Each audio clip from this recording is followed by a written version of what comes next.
pris cette position avec un joli ratio sur le DAX. Je vais absolument tout vous montrer. Donc j'en avais déjà parlé ce matin. Je vous ai expliqué ma première vision, d'accord, sur le marché, plus sur du moyen terme, on va dire, moyen court terme, et vous expliquer avant la session ce que j'attends pour pouvoir trader. Et donc je vais vous montrer exactement les confirmations que j'ai attendues pour prendre cette position.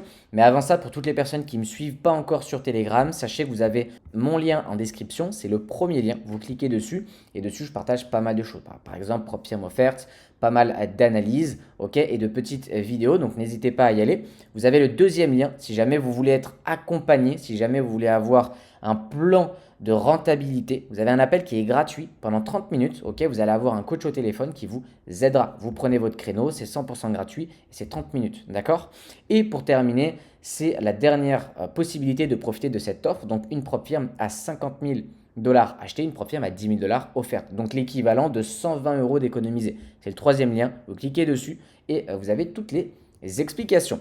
Maintenant, on va aller sur le DAX. Donc j'ai déjà fait l'analyse globalement ce matin. Donc n'hésitez pas à aller voir la vidéo pour vous expliquer un petit peu le contexte. D'accord.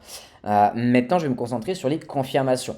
Donc ici, on avait un order block. On peut voir qu'on avait un marché qui est quand même plutôt baissier. Donc on reste sur une vente pour aller chercher des niveaux beaucoup plus bas. Alors, je vais juste quand même retourner sur du D1 pour vous montrer. Hop, voilà, on avait cette zone-là qui est un bel order block avec pas mal d'ordre. Justement, on est venu une première fois. Donc là, je me dis la deuxième fois, il y a peu de chances qu'on fasse un fort mouvement haussier plutôt qu'on continue à la baisse. C'est un petit peu ce qu'on a fait. Et donc là, ce à quoi je m'attendais, c'est qu'on revienne sur cette zone-là. On avait un order block, enfin en tout cas, je m'attendais à plusieurs zones. Donc on avait cette première zone, donc l'order block qui est devenu un breaker block ou la fair value gap. On peut voir qu'on a super bien réagi sur ce breaker block, donc j'ai décidé de me positionner ici. Donc comment j'ai fait pour me positionner?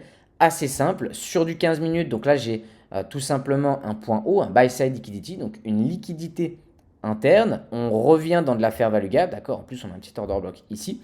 Et là, ce que j'attendais, et c'est exactement ce que j'ai expliqué dans ma vidéo, la première, mon setup de confirmation, il est simple. J'attends d'avoir au moins une trendline ou alors une fair value gap pour rentrer.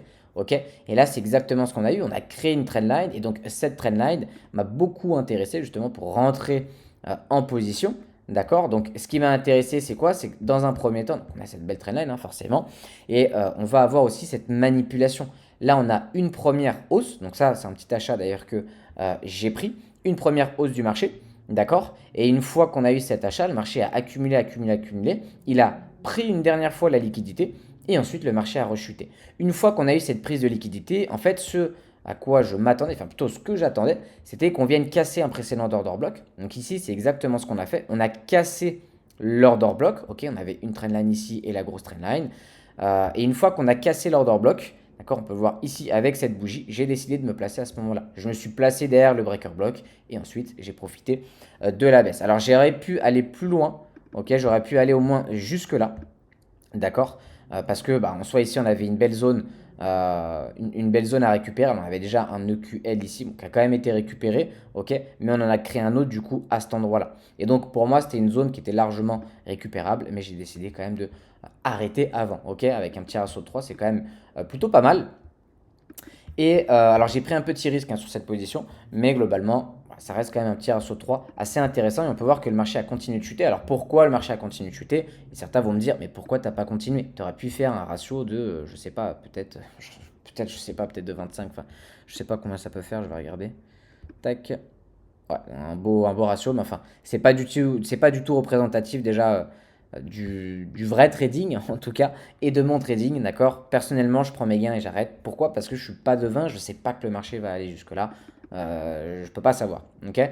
Pour moi, le marché, il peut revenir ici, potentiellement faire une correction à la hausse pour potentiellement être sur cette fair value gap et continuer à la baisse, d'accord? Mais je suis pas sûr à 100% que le marché va chuter.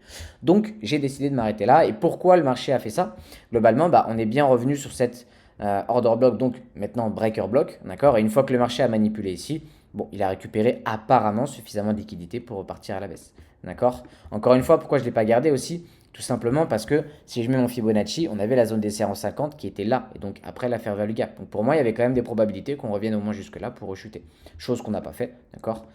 Donc encore une fois, le ratio de 3 suffit. Maintenant, on va voir un petit peu à l'avenir ce à quoi on peut s'attendre.